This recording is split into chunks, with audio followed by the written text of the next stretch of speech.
is a big season for the club back in the Premier League.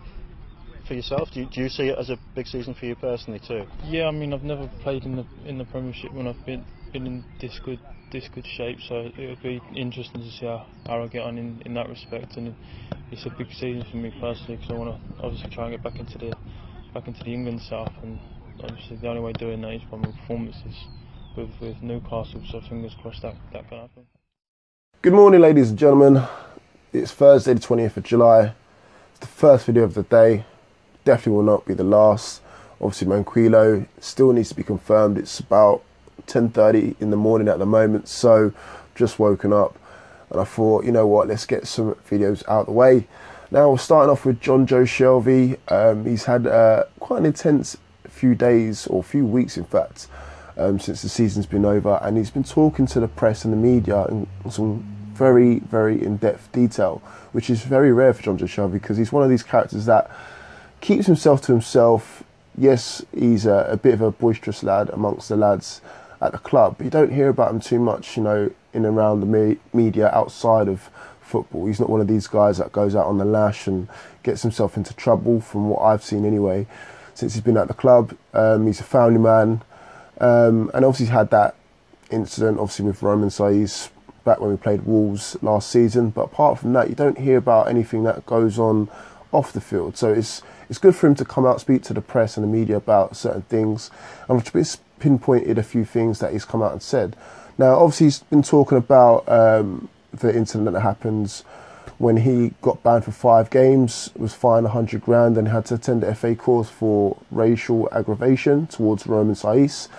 And he was appreciating, obviously, the fact that the club stuck by him, and most importantly, Rafa Benitez stuck by him. So he come out and said, with any manager that sticks by you, you're buzzing, to be honest with you. It could have gone either way with the club. They could have thrown me by the wayside, which is right. You know, we more within our rights to do so, obviously, with our links with Kick It Out. And obviously, just morally, you know, you don't want to be associated with that sort of thing, especially going through that season. We don't want any negative PR, and that was very negative PR, but handled quite well.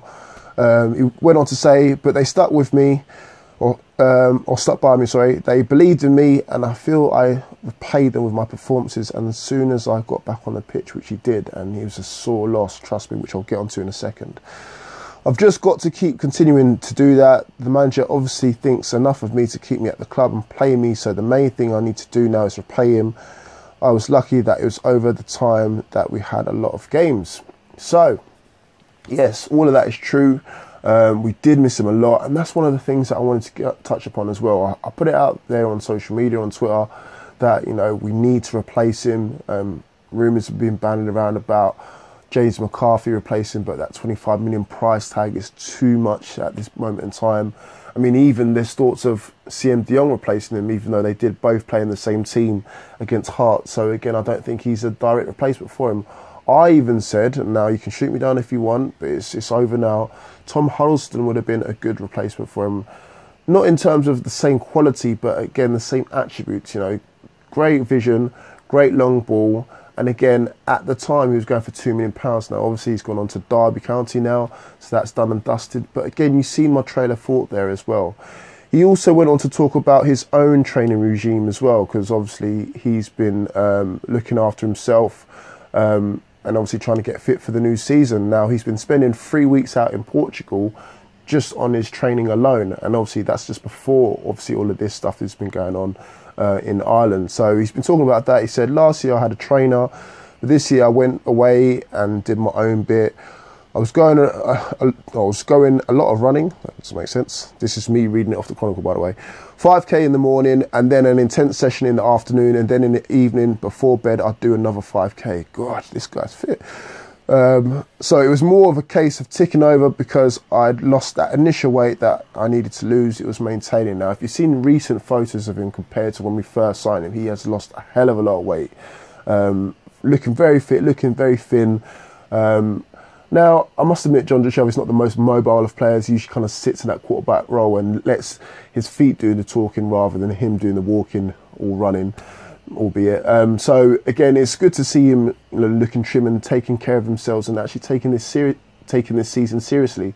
So it's just a testament to him and his attitude towards this season. Now, I wouldn't mind seeing him getting further forward. I think he would actually be more effective going further forward, but I just don't think we've got the players at the moment to do so. You know, he plays such a vital role in that kind of quarterback role, not protecting the back four, because we've got Hayden and Colback for that, but in order to get the ball moving forward a lot quicker than Hayden and Colback can do, Shelvey's presence is needed just in front of the back four.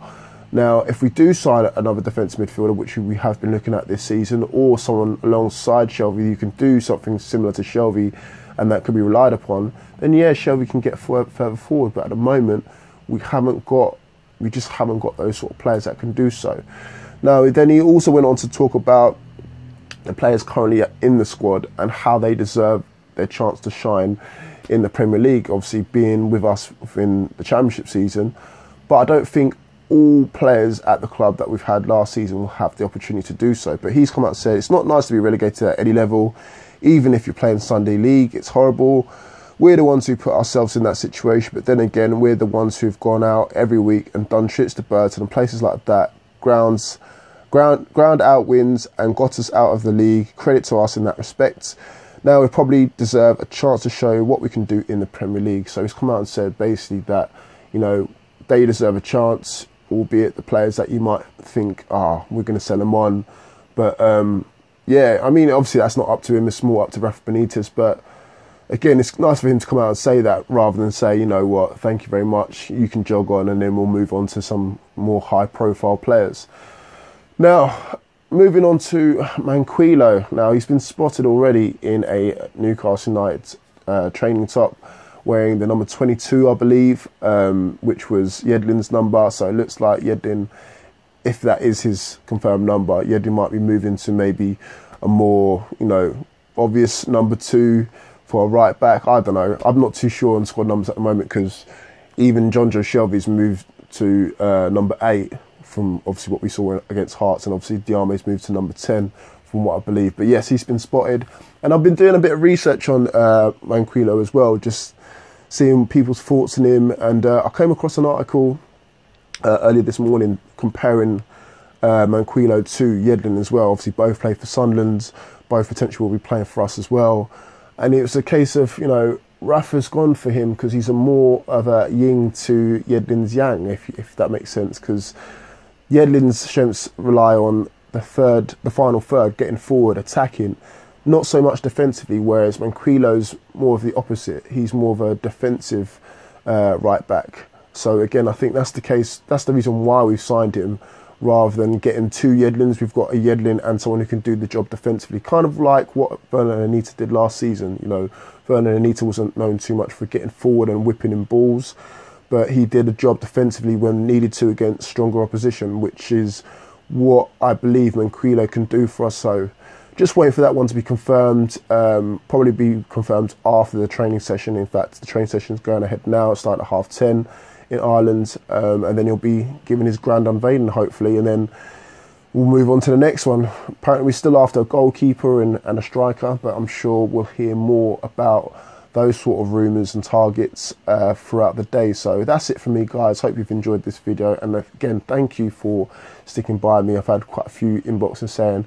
what's going on with the background? How come we've not got the green screen in full effect and all the rest of it now?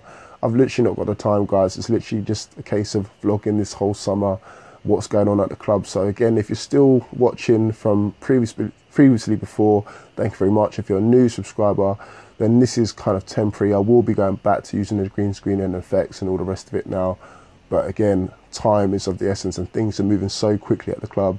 I haven't got time to be doing that. For those who do YouTube and do the whole thing, you guys know how long it takes to do all of that type of stuff. So again, thank you guys for watching, thank you guys for listening, and I'll see you guys all soon.